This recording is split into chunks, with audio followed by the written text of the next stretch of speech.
Hola, muy buenos días, muy buenas tardes o buenas noches en el momento en el que escuchen esta presentación. Hoy les vamos a hablar sobre el lenguaje y la comunicación, el puente de la humanidad.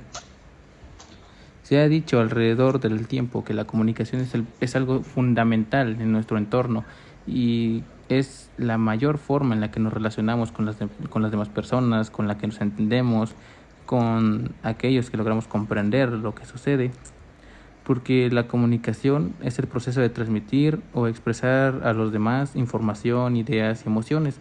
Comunicación está formada por capas. En este caso, el emisor es la fuente de donde proviene. Yo soy el emisor en esta presentación porque yo le estoy exponiendo a usted esta presentación.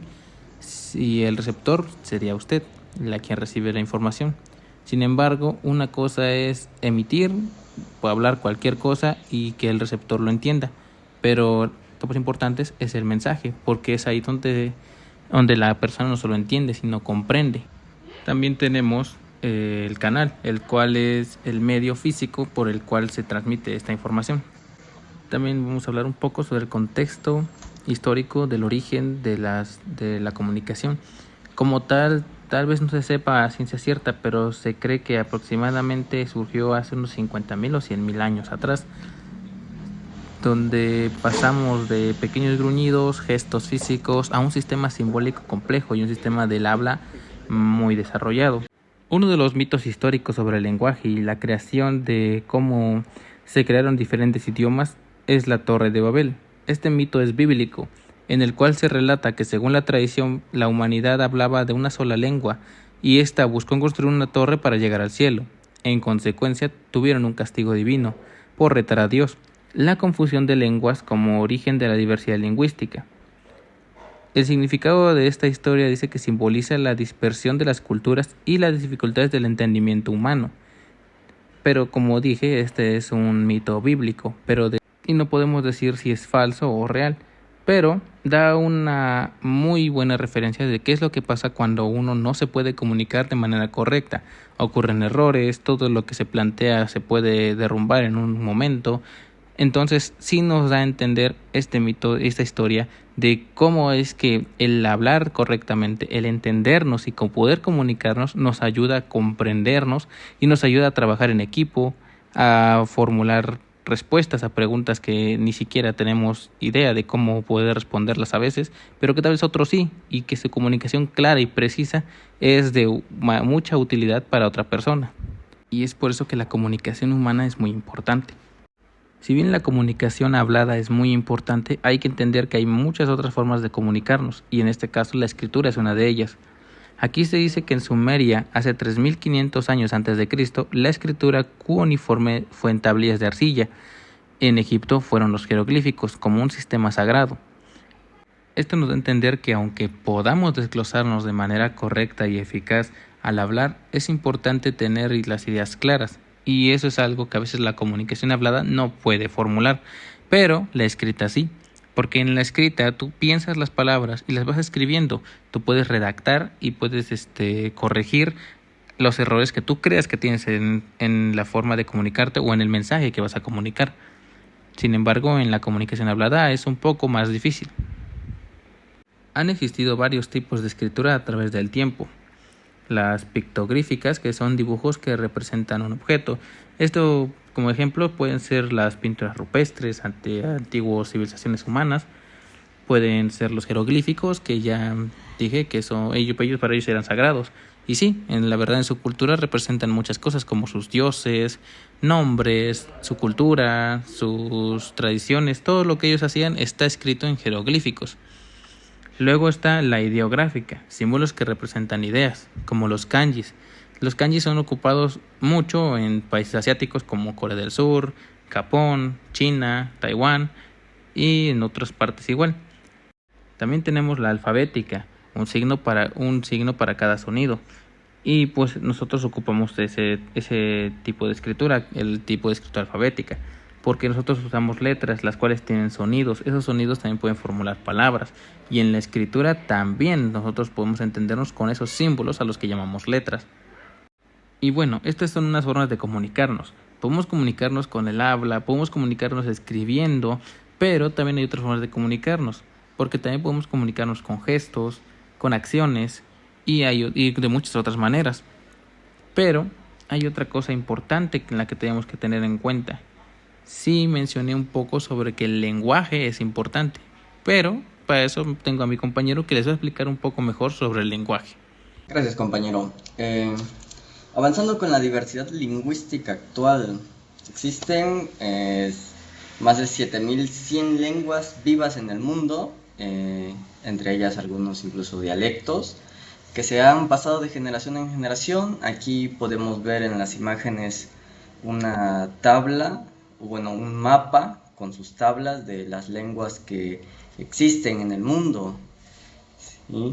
La parte de Occidente y de esa parte de India, que es donde se conservan muchas más lenguas, en la zona de Asia y África, que fueron los primeros lugares donde se empezó a hablar estas lenguas, con Egipto y Babilonia, en estas zonas.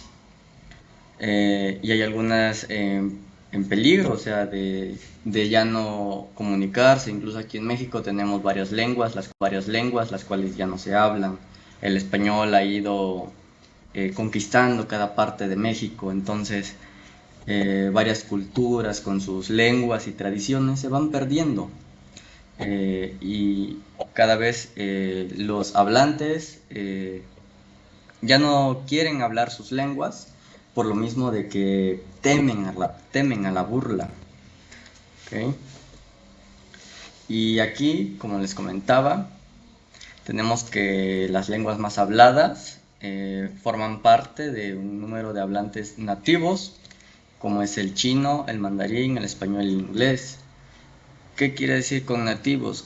En China han sido generaciones tras generaciones que ese idioma se ha mantenido. El chino mandarín, como lo vemos, el español, el inglés, que llevan un puntaje más de un poquito más abajo de sus hablantes que tiene, el árabe, el portugués o el ruso, ¿sí?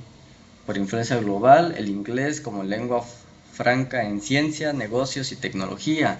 Es la lengua que ahorita se usa más por Estados Unidos, que es primera potencia, ¿no? Entonces el inglés ahorita es clave para todo, para tu trabajo, tus negocios, los libros de física, química, biología, la mayoría de ellos están en inglés. Y incluso en la universidad es un requisito el tener un nivel de inglés del 80%. ¿Y cómo revoluciona esto? O sea, tenemos la revolución de la imprenta por James Gutenberg en 1940, el momento en que la comunicación se volvió masiva.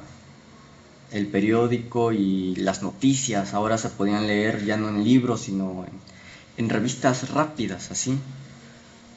Democratización del saber. Antes de eso, los libros eran solo para la élite y el clero. Los libros anteriormente eran caros, o sea, llevaban un componente y una estructura que los hacía demasiado caros para toda la sociedad. ¿Qué pasó con la imprenta? Vino a revolucionar esto, información cada vez más rápido. Ahorita ya se modernizó y está la digitalización. O sea, sigue igual siendo una forma de comunicarse, pero más rápida, a través ahorita de mensajes a través de WhatsApp, Instagram, o noticias. Tenemos las noticias a través de la tele, los noticieros, ¿sí? Pero aquí comenzó todo. O sea, la forma de comunicarnos más rápido revolucionó con esta imprenta, que básicamente era acomodar las letras, rociarlas con tinta y prensarlas, así como se ve en la primera imagen de arriba, donde se ve como un señor está acomodando piezas, luego al fondo se ve otro como con unas esponjas ahí, rociando la hoja con tinta, y luego el otro señor prensando esta hoja. Pero después incluso revoluciona esto, y ya vemos esta máquina. Ya tiene un aro donde tiene el papel, y atraviesa y automáticamente va colocando todas las letras y todo esto que es el periódico que conocemos. También, ¿qué otra cosa nos ayudó? Las primeras comunicaciones tecnológicas, ¿sí? El telégrafo en códigos, la primera vez que la información viajó más rápido que un caballo. Ya sabe que antes la información tenía que o llevarse a pie o a través de un mensajero, que tardaba bastante. Que incluso recuerdo una historia que me contaron acerca del ajedrez, donde los reyes, cuando jugaban ajedrez, en vez de ir a la guerra, estos hacían su movimiento y mandaban a un mensajero a que dijera el movimiento al otro rey, y viceversa, este mandaba otra vez de regreso para decirle cuál era su respuesta. Entonces, tenemos esta revolución del telégrafo y el teléfono, la voz humana convertida en impulsos eléctricos. ¿Qué se usó? El código Morse, esta invención en clave, que es como lo que estábamos viendo hace rato. No es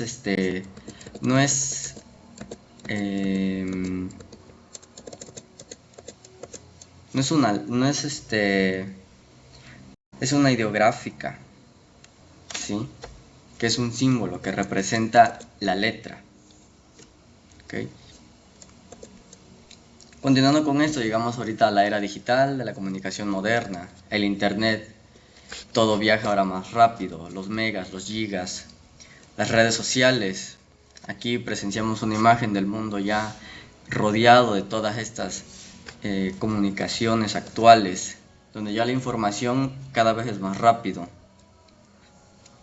y ya nadie tiene la paciencia. De hecho, incluso dicen que nuestra generación es de las generaciones que ya no esperan mucho, o sea, quieren tener la información concreta y precisa al instante.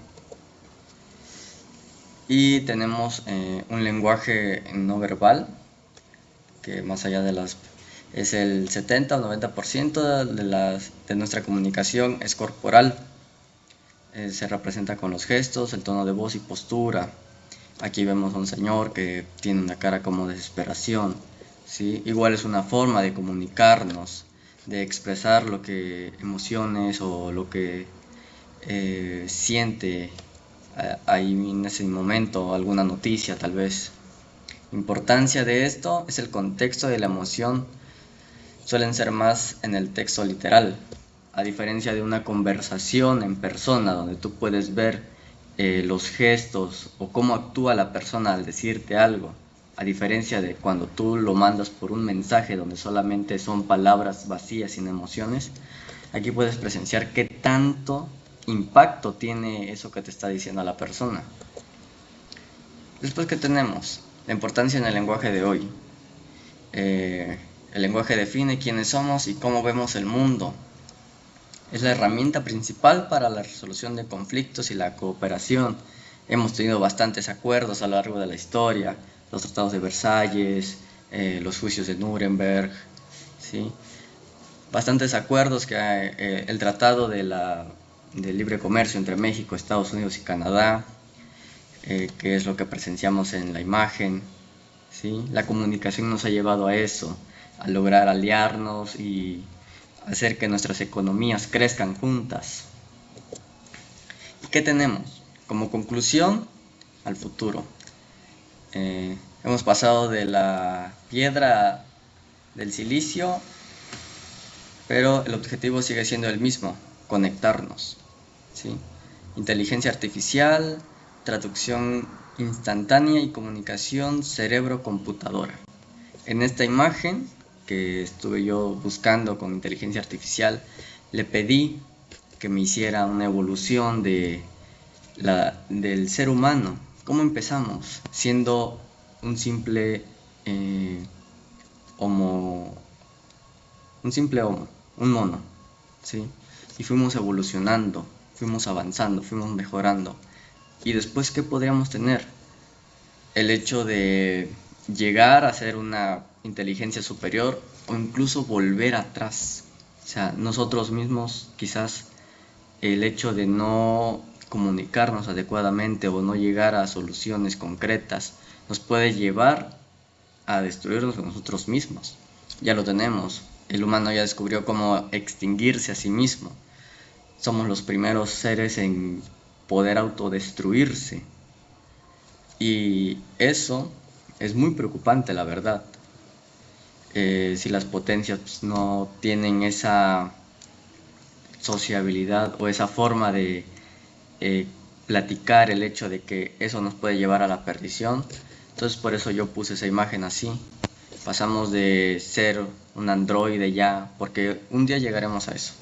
¿Sí? Nuestra conexión entre los humanos nos va a llevar a superarnos y o podemos subir o regresarnos otra vez a ese ciclo. Muy bien, compañeros y maestra, nuestra presentación hasta aquí ha terminado. Fue un placer. Mi nombre es Harrison Gamboa Carrillo y mi compañero Deyan André Ruiz Gijón.